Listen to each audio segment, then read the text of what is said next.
क्या RBI currency notes की printing कम करने वाला है? आरबीआई अब ई रूपी लेकर आया है, जिसे officially central bank digital currency कहा जाता है। ये इंडियन रूपी का डिजिटल वर्जन है।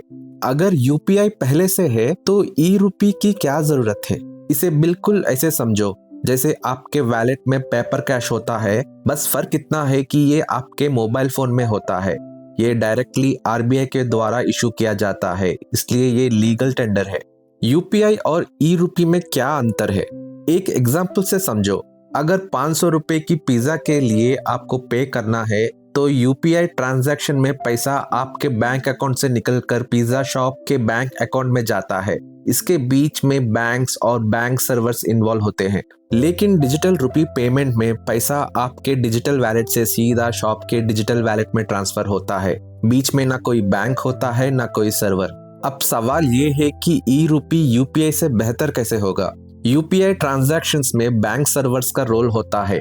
कभी अगर बैंक सर्वर में इशू आया तो ट्रांजैक्शन फेल हो जाता है।